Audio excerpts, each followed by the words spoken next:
Let's talk about amnesties. I want to make a few general comments. The three of us, as lawyers say, are ad idem in one respect. We are of one mind, and that is any amnesty must be unconditional. Now, I don't want to debate the good or bad of amnesties, other than the fact that I personally don't think a criminal is going to hand in the tool of their trade. But if you do want to have an amnesty, it must be unconditional. One of the problems of the last amnesty was that there was certain records that had to be taken, and that acted, in my view, as a disincentive towards an effective amnesty. So if you are going to have an amnesty, then it should be unconditional. I want to talk about the amnesty. You know one end of a muzzle from another, and I was given the opportunity by the South African Police Services, thank you very much, and I sometimes do get on quite well with them, to inspect some firearms that were being sent for destruction down in Thunderbell Park. And I was very, very concerned to note the manner in which firearms have been recorded, because parts of firearms had actually been recorded as firearms, even when they did not constitute in law a firearm in itself. And that really concerned me because it skews the statistics.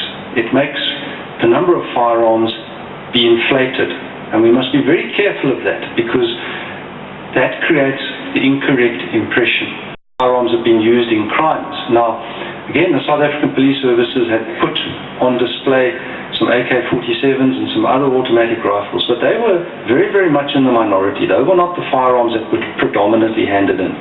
The type of firearms that were handed in were old, obsolete heirlooms for which people had no use. There were very few firearms, in my view, that were handed in by criminals because they suddenly formed a desire to become rehabilitated. And that's why I think that amnesties are not effective. The next point I want to make is the situation. What we all seem to have overlooked in today's debate, in focusing on the firearm, is that in every single incident that we've spoken about, be it Dr. van Ass's daughter, be it Pistorius, or any other unfortunate injury or death, is that the use of the firearm was an offense. It was murder. And we're focusing too much on the use of the firearm.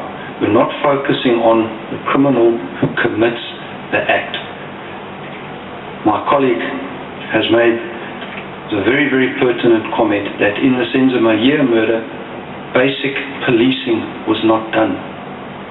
And we can only speculate why it was not done. But that inhibits proper investigation.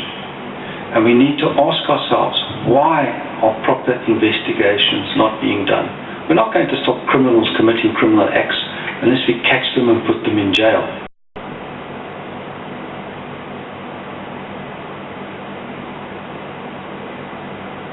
Tabaco, you asked me about these amendments. I'm going to be very brief because it's a topic in itself, but in my presentation I spoke about the inability of the police, through no fault of their own, to process data properly. And we've spoken about information, we've spoken about statistics. Data is the cornerstone of effective control. We mustn't forget that. The amendments require a significant amount of data processing. Data processing that the police simply do not yet have the capacity to do. And I'm not criticizing, I know my colleagues from the Central Firearm Registry are here, I'm not criticizing them, it's a fact. And they themselves, not these people, but the police themselves have told me that they cannot do it. Ballistics have told me that they cannot do ballistic testing. The Portfolio Committee would like to gathering dust in corridors. That's the type of problem that we face.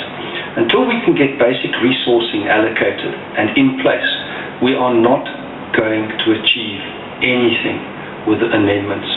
The last issue on the amendments, which is something that hasn't been raised, is the proposed amendment to do away with the so-called SA Hunters Court decision.